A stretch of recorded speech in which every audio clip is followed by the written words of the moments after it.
Apologies for not letting you know in advance, but we're here live.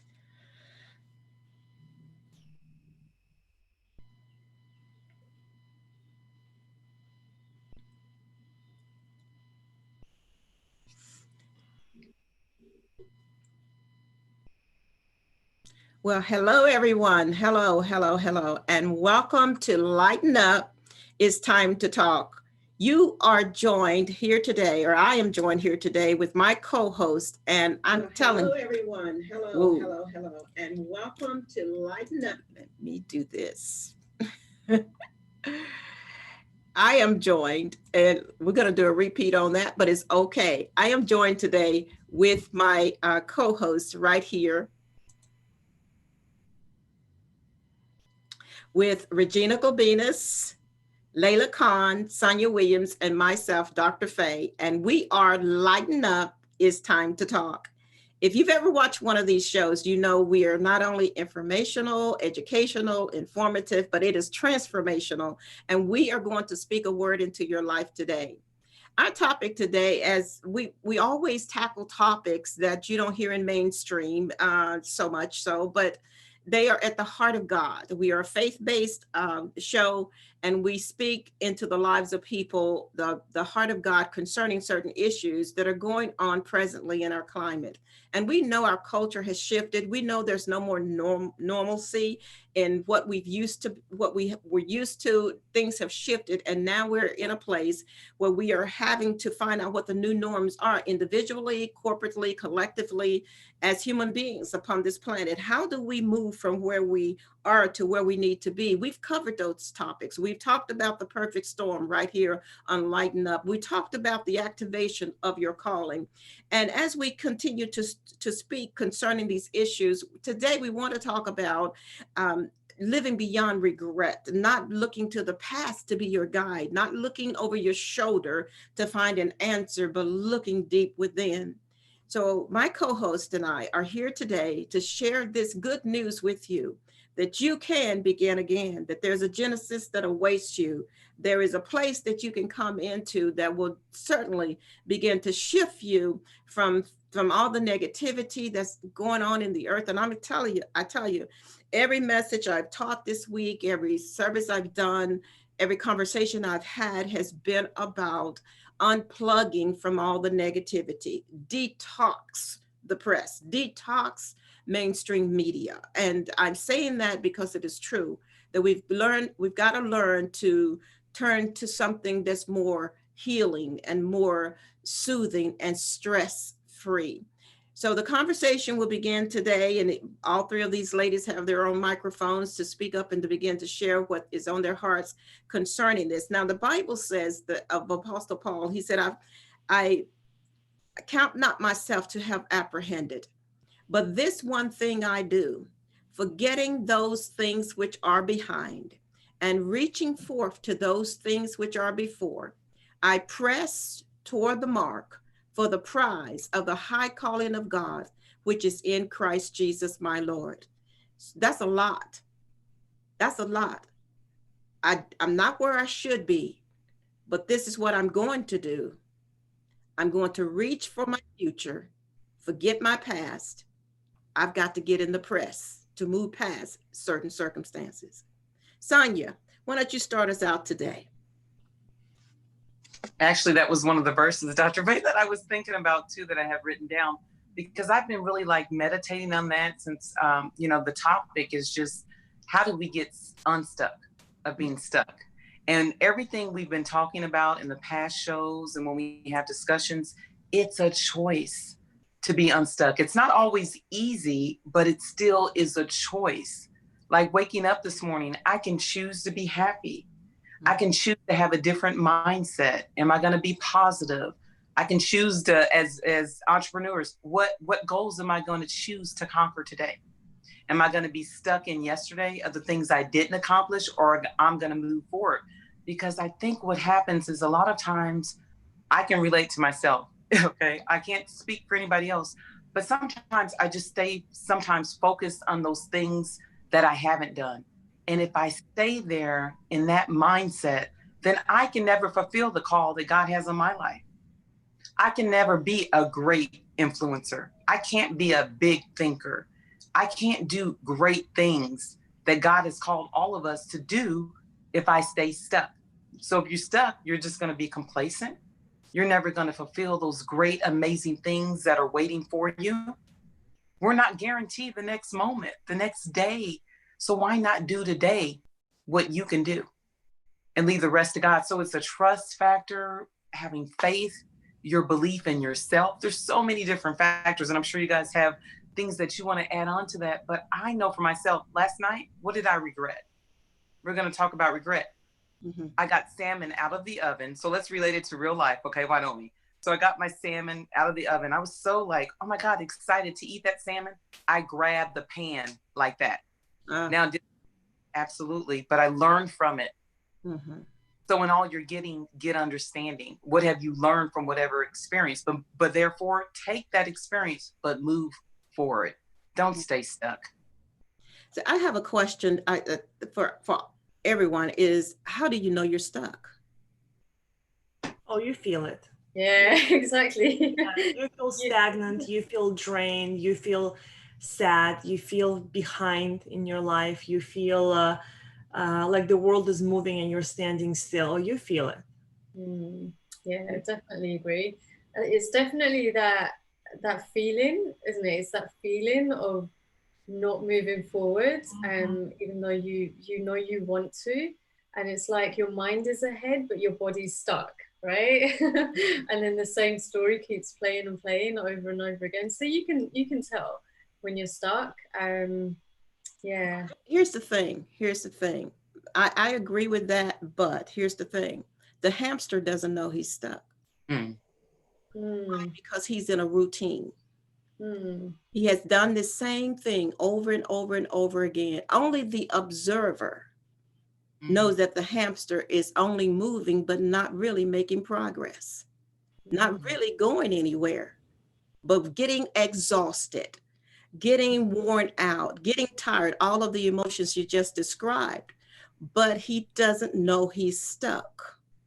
There are people who just don't know that they're stuck. They don't know that feeling. They don't know what they're feeling. They may be calling it depression. They may call it fear. They may call it, I want a divorce. They may call it, I don't like myself. I'm too fat. I'm too thin. I'm too this, or the world. I hate the world. They use other things, but they don't know that it's really being stuck. So I want us to dig a little bit deeper into that and just, yeah, we feel it, but how do we define that in a way for everyone to know what those, to know how to pull into, dig deep into yourself, to know that this is where I am.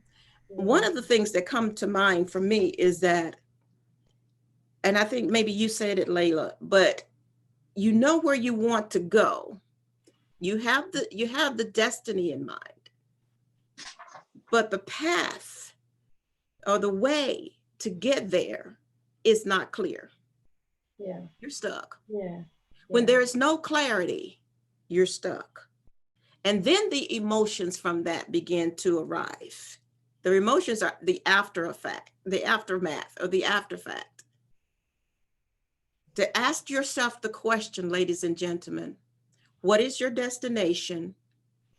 Where are you today?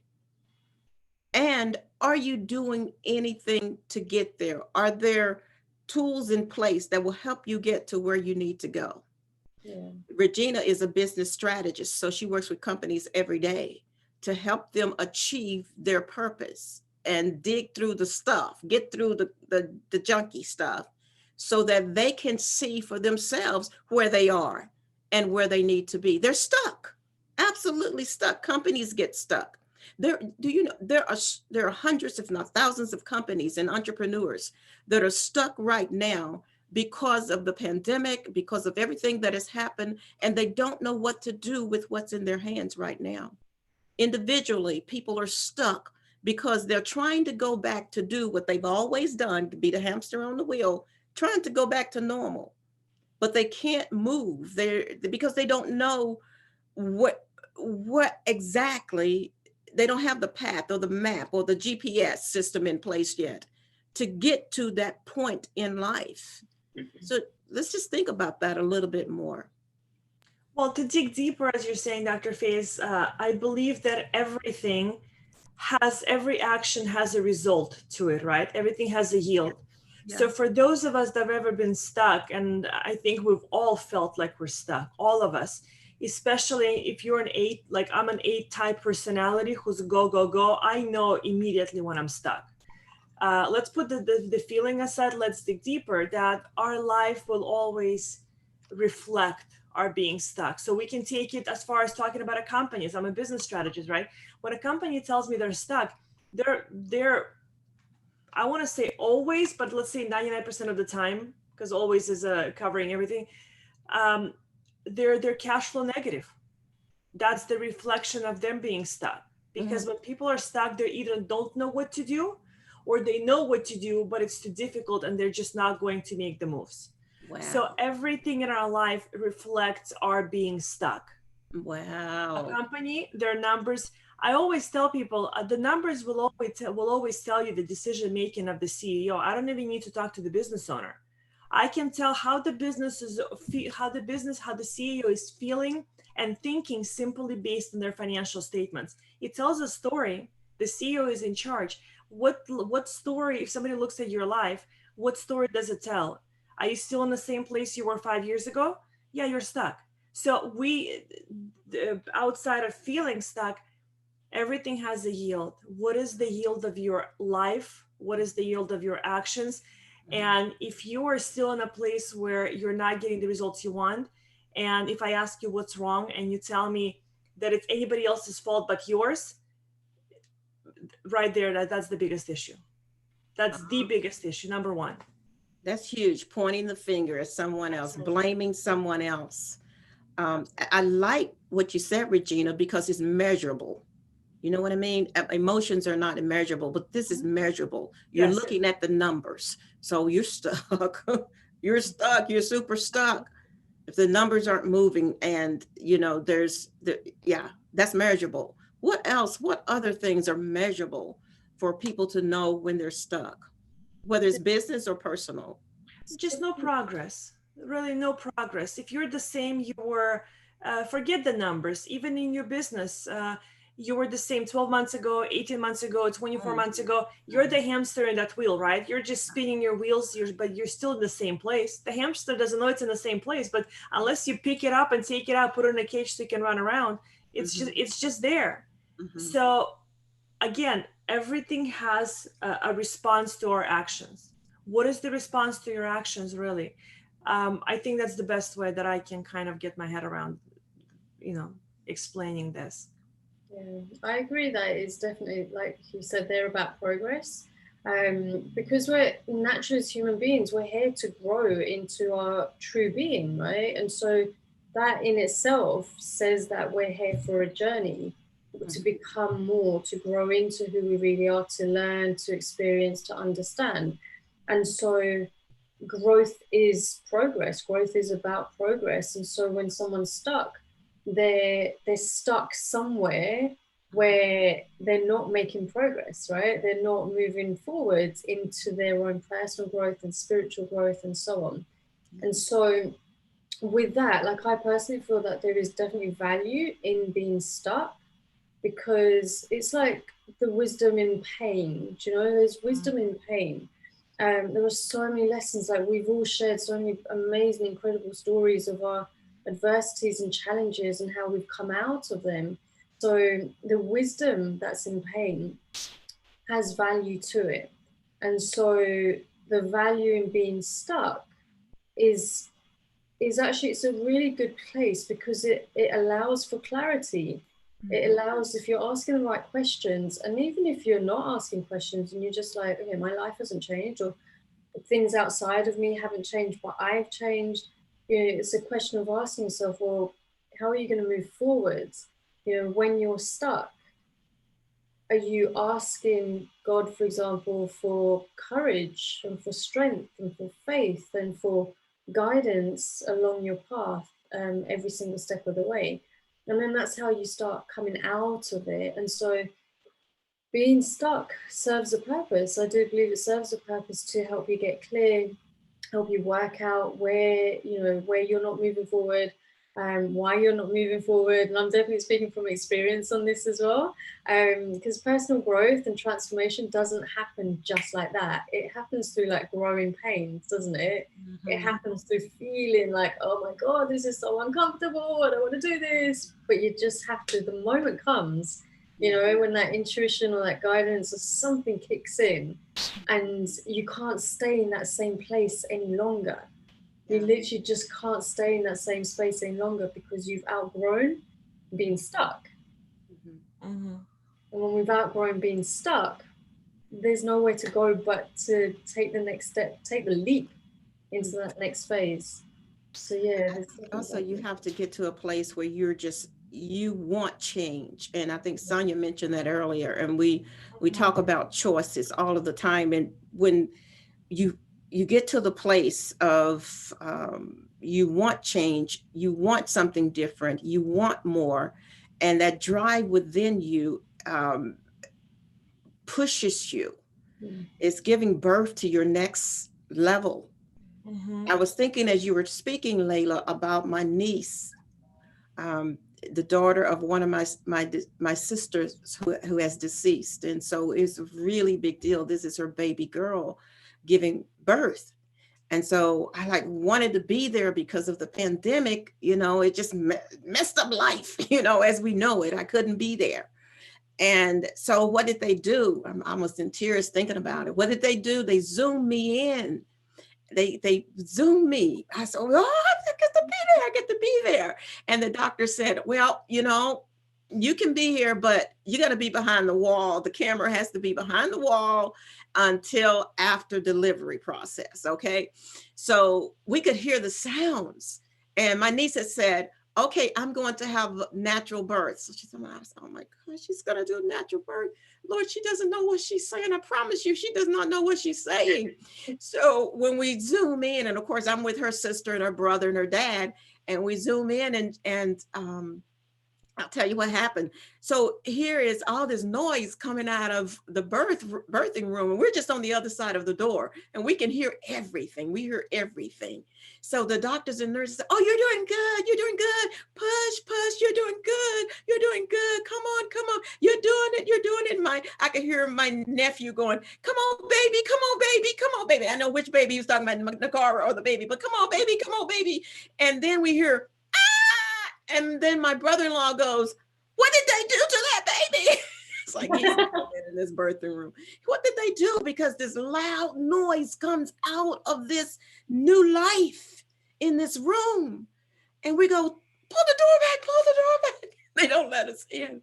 So about 10 minutes later, they bring the camera in, and here is the baby on her chest. We go, you little noisy thing, you. You created such a disturbance around the country. You had people in here waiting on you to come in. And here you are, all quiet and sweet. The birthing process is loud, it's noisy. And for all of those months, she had to carry him. And it could look like that she was in control. That's what it looked like on the outside. But we all know she was not in control. That little baby inside had to be born. And that birthing process in life. Oh, of course, let me tell you this part just because it's free to tell. My niece, her sister, my niece said, "Wow, Nakar, you gave natural birth to him." He's like 6 pounds. Gave natural birth to him. Did that hurt? She just delivered, and they're asking these questions. And she said, "Epidural." Okay. And I said, okay, we need to leave her alone. We need to let her rest. But to know that each of us, now that's a natural birth, and giving birth to this baby boy, Maverick Luke, and that inside of us is waiting to be born this spiritual child that God has impregnated us with. And if we can understand that there is a season for everything, Ecclesiastes 11 says there is a season for everything. There's a time and purpose and a season for everything. And when we begin to see the seasons begin to unravel, even in the natural, we don't stay in spring. I mean, seasons, I know in Arkansas, there are definitely 4 seasons, but you can have one of them inside of the other. When we understand seasons, we know it won't always be winter. It won't always be summer. It won't always be spring or fall, that things have to change. And if we can communicate that message to you, ladies and gentlemen, as the birthing cycle or the seasonal cycle, that regardless of where you are, if things are not changing, you've been there too long. You've been in that place too long. It's time to yield to the next birth cycle of what God has placed on the inside of you. The saddest day in any person's life is not the day that they die. It is the day that they leave without a fulfilled plan, without the calling being fulfilled. To have that line between birth and death, not to say much. It doesn't matter how long it is, but it needs to be deep. So we need to find that depth inside of us that we need to give birth to. And I don't know what you do in your everyday life, but we want to give you some tools today that you can use to help you navigate these waters, these different waters, this land, this terrain, this territory that has become a little bit awkward, a little bit uncertain. Well, we want to tell you that you can find certainty even in the space of uncertainties. You can find the known in the unknown. Layla mentioned pain, and pain is just life's way of saying it's time to move on. It's time to do something different. So, what are some of the tools? And I know Regina mentioned some, and Sonia mentioned some. What are some of the tools that we can use and we can share to help people give birth to the new level or to the calling that we've talked about, to activate that calling in their lives? I'll tell you what triggered it for me is I got to a place where I was sick and tired of being sick and tired, if that makes sense. Mm-hmm. I just got sick and tired of being sick and tired, and I said, something has to change. Although I was doing great things in my life, I was still helping people, and I was doing all that, but I felt stagnant. I felt like I wasn't doing enough of what I'm meant to do.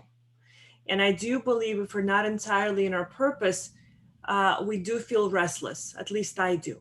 I feel very restless. I can have a very busy day, but if I am detached or misaligned from my purpose, I feel like a day is wasted. I feel restless. I feel like I didn't do all that stuff. So if you're at a point where you're sick and tired of being sick and tired, for me, it was more systems and more structures. Okay, where do I want to be?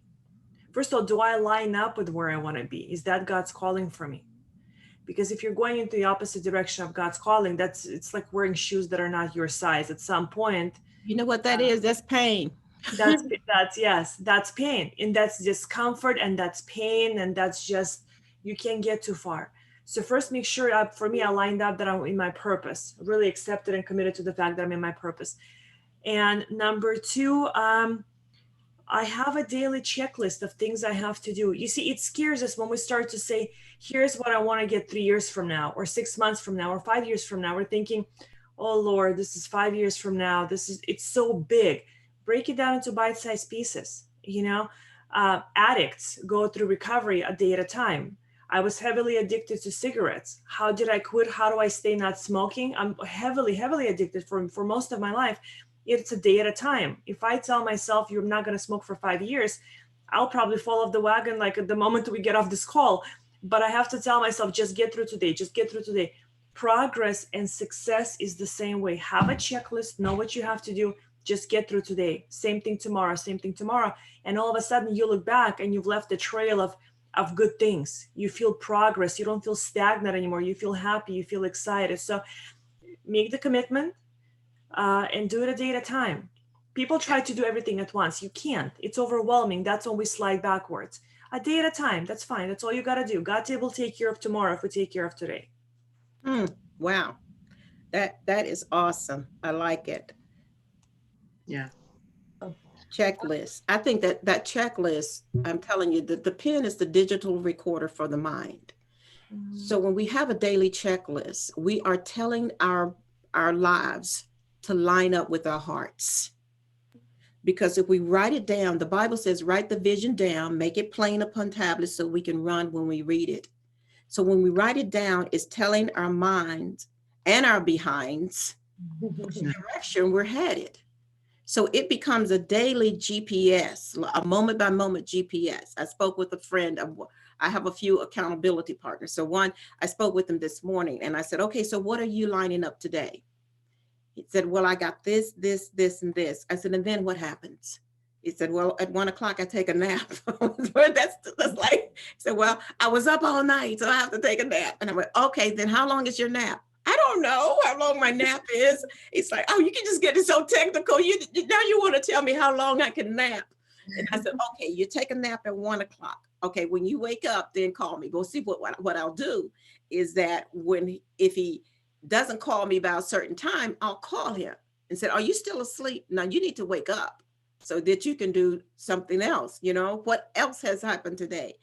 Given that life does happen, situations do occur, we don't make allowances for the unknown. We make allowances for what we do know. We simplify it, folks. Keep it simple, KISS. And I don't like the word stupid, but keep it simple, Sally. Keep it simple, ma'am. Just keeping it simple. Make a list. I don't care if it's 3 things a day. You write those 3 things down and then you check them off as you do them. You take this little thing that you love, social media and all of that, except you listen to us, and you put it aside and you get that list done. And then you go on to the next thing. And then what happens, Regina mentioned this earlier, when you put your head on your pillow at night, you can feel, I got that done. But you're not done with life, because the next thing you're doing, and I believe even at nighttime, you keep a tablet by your nightstand. I've told people this for you. Keep a tablet by your nightstand and you write that down, what you want to do next day. So many thoughts come to me sometimes in the middle of the night or when I first wake up in the morning. Thoughts, things on how to do certain things. I can know that I need to go and start a new show, but I may not have the how to. I may not have the map yet. So that thought may come in the middle of the night, or it may come when I wake up first thing in the morning. It will come and I'll write that down because I don't want to lose it, because life happens. I don't want to lose it. So I'll write it down. And believe me, ladies and gentlemen, when you start writing it down, you will become a doer of the word and not a hearer only. You will activate the doingness inside of it, because there comes a moment in our lives that the things that we say we are and the things that we do have to be the same. We can't always dream about being something. We have to allow it to line up and it be the same. There's a story in the Bible about a man named Joseph. His father made him a coat of many colors. And he was a dreamer, and he dreamed dreams. And his brothers thought it was so foolish that he dreamed that one day they would bow to him. But as the process of time and things began to happen, what he was dreaming really manifested. And he got the opportunity to see that dreams do come true. And your dreams can come true. Well, we could have done a show on that. Your dreams can come true, but they start what, Regina? With one day at a time.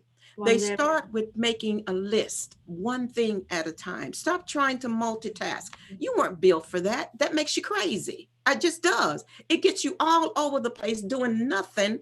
You become a drunk hamster. You're just going nowhere and you're wobbling all over the place. But if you'll stop multitasking, that is a demonic thing. I'm telling you it was. Multitasking, and it sounded so great, so wonderful. But what it was causing people so much pain, because Apostle Paul said, this one thing I do one thing, get that done well, and then move to the next thing. I want to talk about myself for just a moment. because I have two books in me. Like Rachel, I have two babies trying to get out. Two books in me. And I released one a few days ago and waiting on my author's copy so I can really do the final eyeball, got to hold it, got to look at it, touch it. And I have another book. And I thought, oh man, I need to get this one out. It's so timely. One of my accountability partners said, no, you're not doing that. What do you mean I'm not doing that? I need to get, no, no. Because when you divide your attention, you will not give that your best. Focus in on this one and then let the other one come behind it. It's okay to have it done there, but don't push it out yet. You're right? Even twins have to wait on each other, right? That's a good point.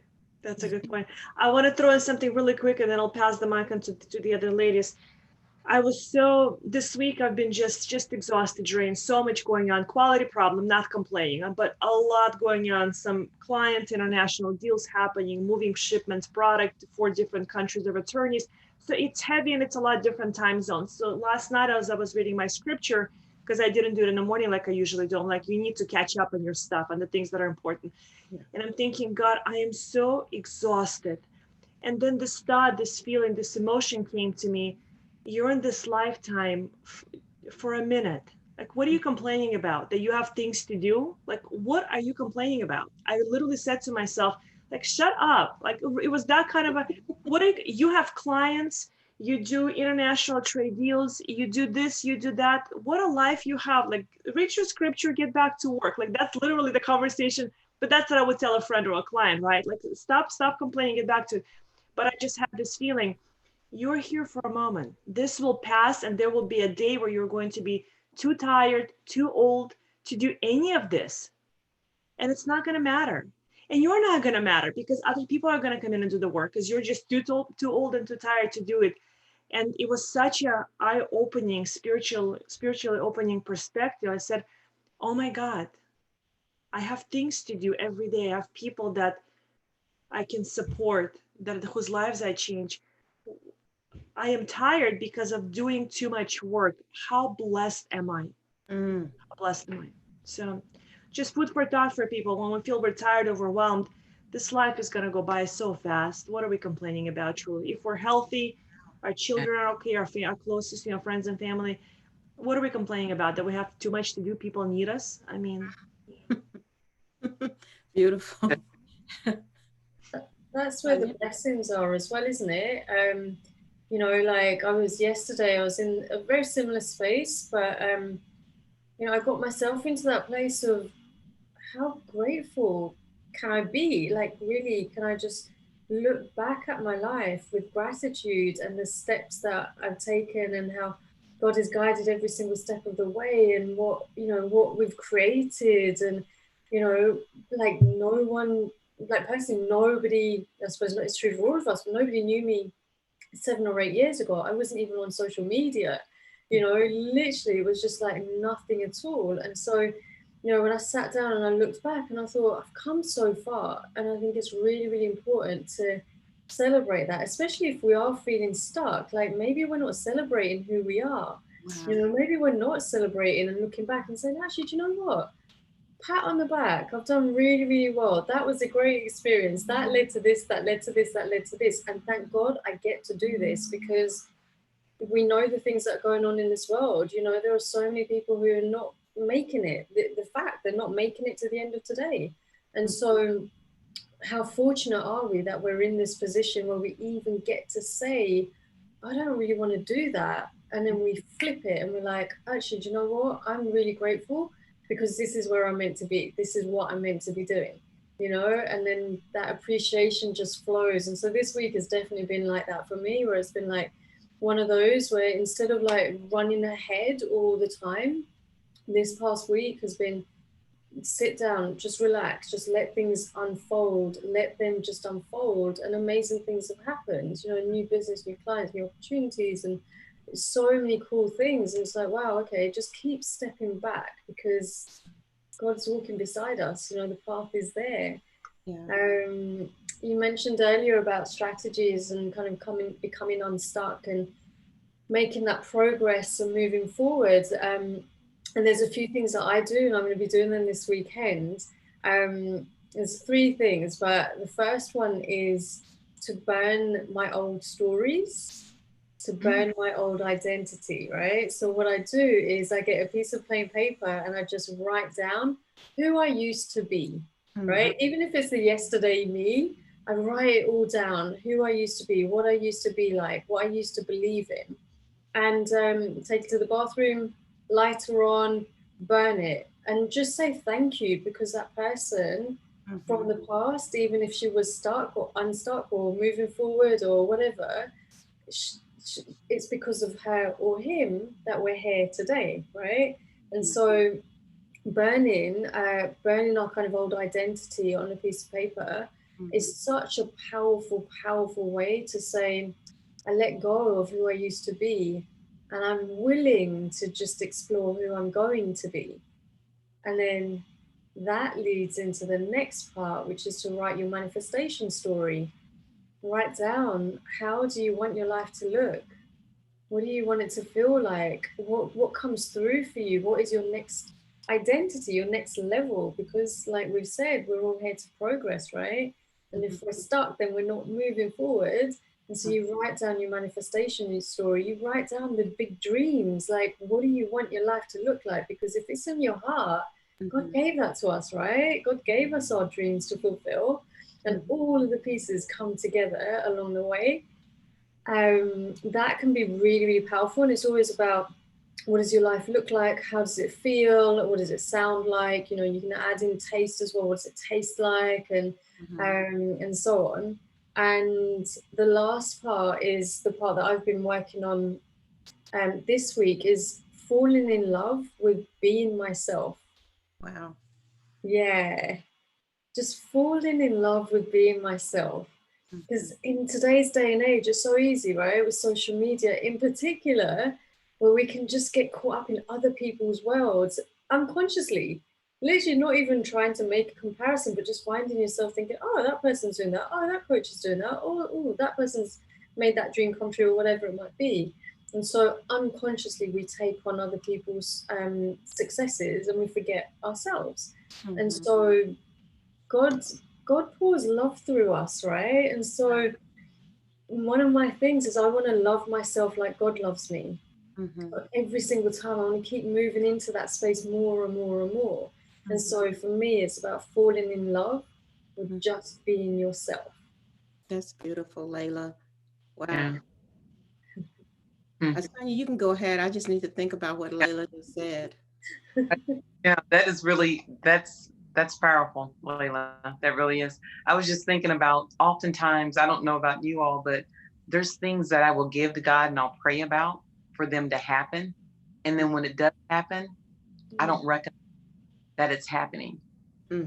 There's things that even this week, there's been major opportunities that I could have sat back and not walked into the new opportunity, because I'm questioning, like, even my own value, even my own ability. And it's not even my own ability. God has given me that ability, but it's actually recognizing that and stepping into what he's already opened, because God will open doors no man can close. But I even thought about that. Sometimes we close the doors that God has already opened for us, and then we want to blame somebody else. And then oftentimes I may have that regret because I didn't walk through that door. But you don't know what you don't know until you walk through that door, until you walk through that new opportunity, that new season.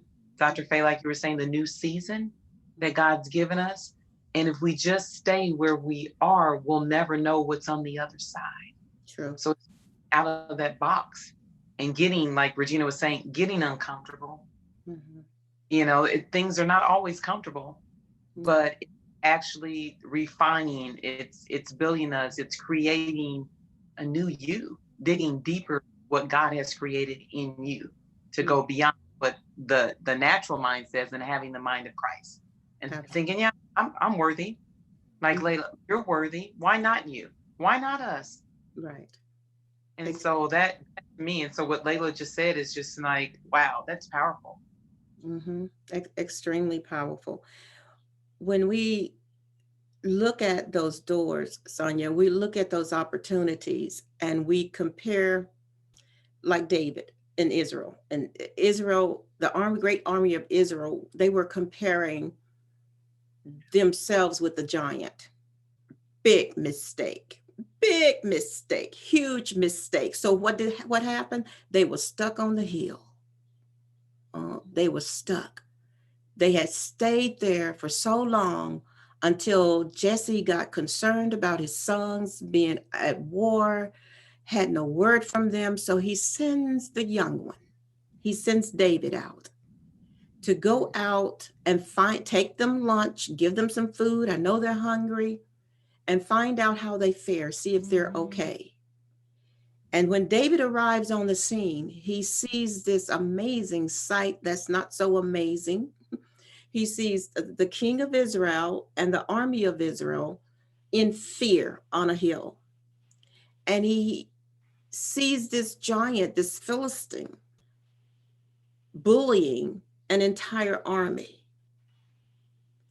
And David inquired as to what shall the Lord give, what shall be given to the man who takes care of this Philistine? And they said, oh, he gets to live tax-free. He gets to marry the king's daughter and he moves in the palace. Oh, tax exempt. Oh, I'm going for that. What had happened is that Saul and the army of Israel, they were sizing themselves up to the giant. David didn't do that. He looked at life through different lenses. He sized the giant up to his God. So it's not about what we can do. It's about what God can do through us. And 1 John 4:4 says, greater is he that is in us than he that is in the world. David understood this principle. He said, God gave me the lion and God gave me the bear. And this day, God will give me your head, O Philistine. So Goliath had to fall because David compared the giant to his God. And he knew that that was no competition. When we began to look through those lenses and see that it's not the bigness of the calling or the bigness of what we see ahead of us, it is the bigness of our God, then all of the other stuff in between dissipates. It's not about what I can do. It's about what he can do through me, because I can do all things through Christ who strengthens me, who gives me, and that word strengthen means the ability, the power. Yeah. Think about it, ladies, when we were little girls and we were playing and parents were buying us dolls or houses or whatever, we had this imagination of being and doing and going places. And I'm sure you all did, because here you are dreaming and being and doing things and going places.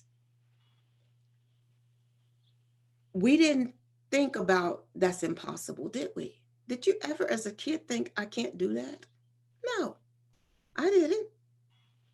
We had to be taught we couldn't.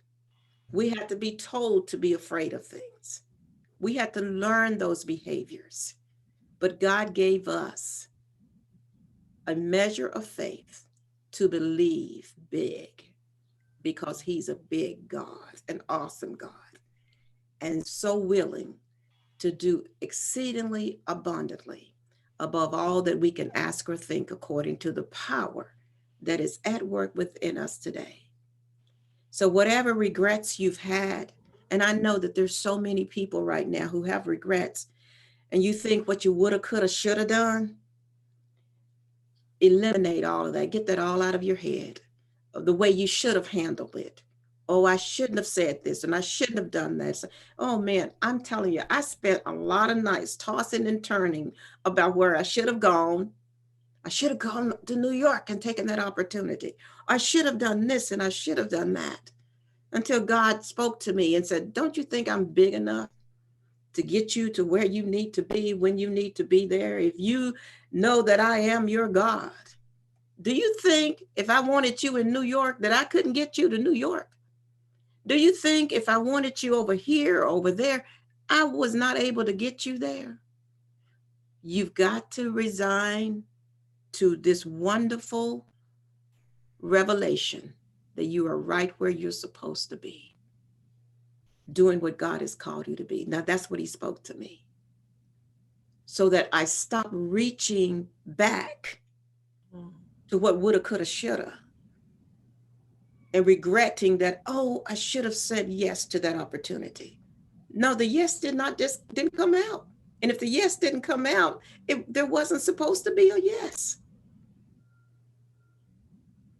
Because yes to this was yes to God.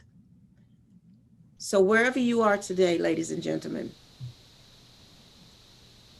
examine yourself to see if you're mobilized, see if you're moving and progressively moving, that the steps that you're taking are leading you to your destiny. What is your calling? Go back and listen to those shows. What is your calling? Write it down, write the vision, write down your calling.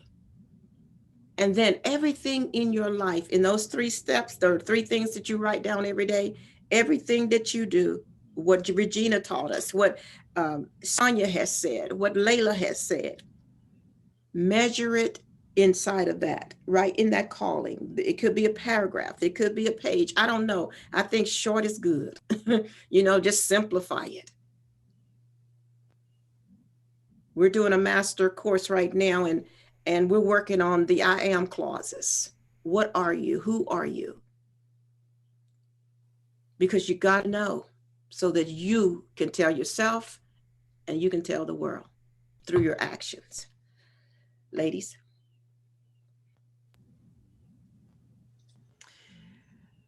I sincerely hope and pray that I know there are people who need the things that were said today. I sincerely hope and pray that those of you who need it, and I think it's all of us, that it hit you to the core, because there was so much wisdom in today. And Dr. Faye, I love what you said, that reaching back, and we serve such a greater God. And if God wanted us at a certain place or whatnot, we would be there. We put ourselves sometimes as if we're bigger, as if we could have changed the true destiny of our path when there is God involved.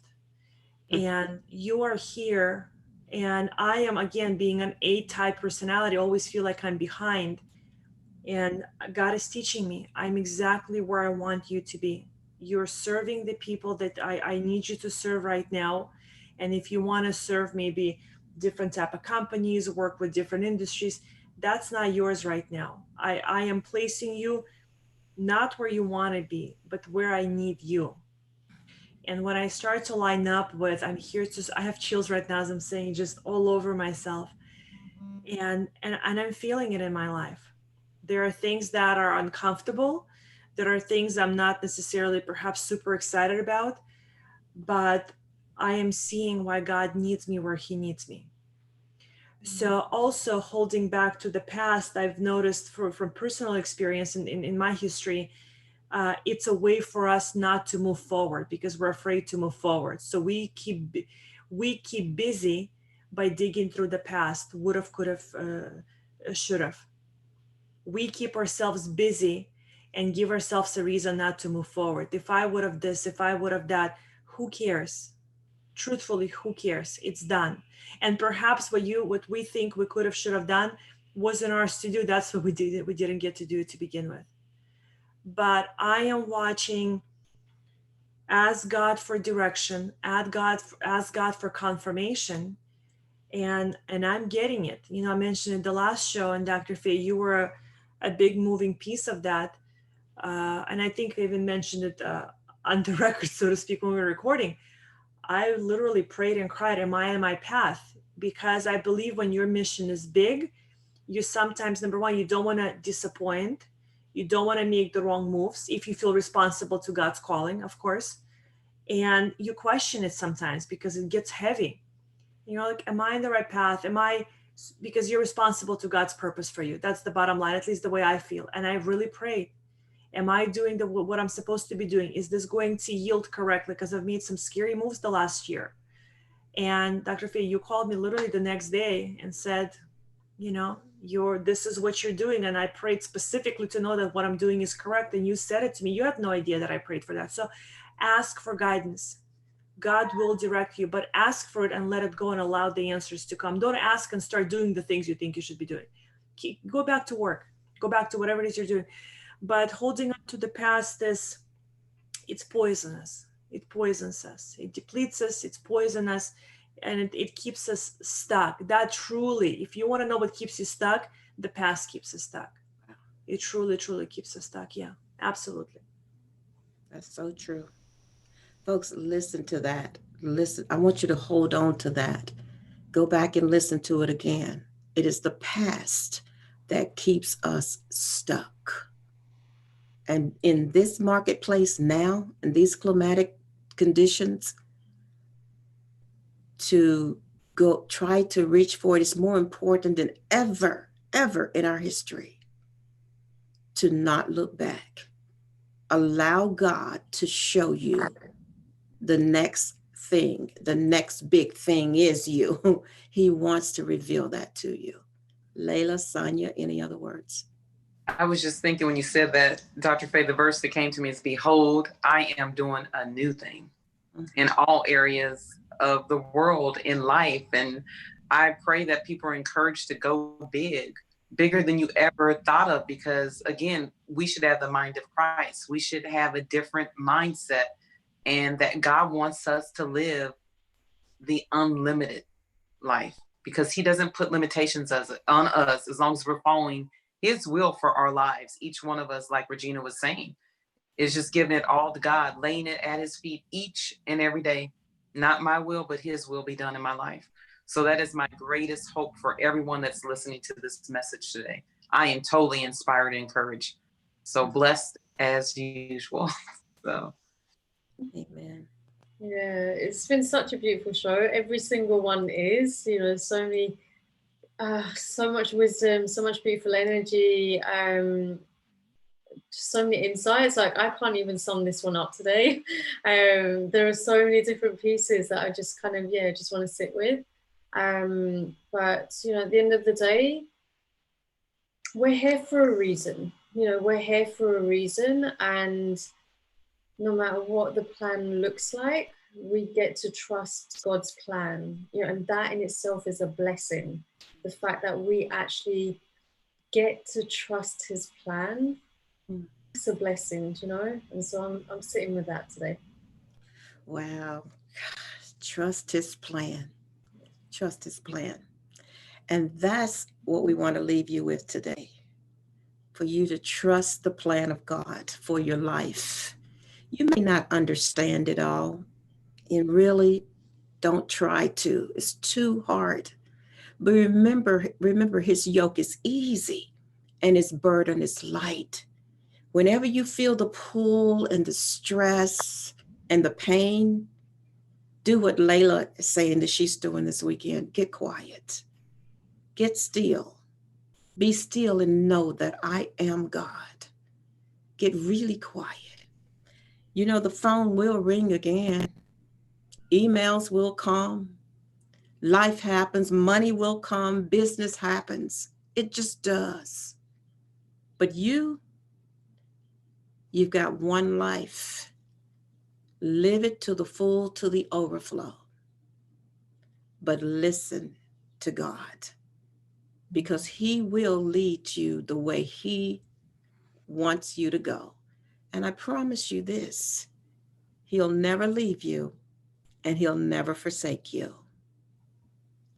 From Regina Gobinas, Layla Khan, Sonia Williams, and yours truly, Dr. Faye. You've been watching another Lighten Up.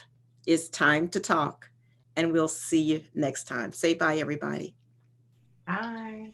We'll see you. Bye-bye now.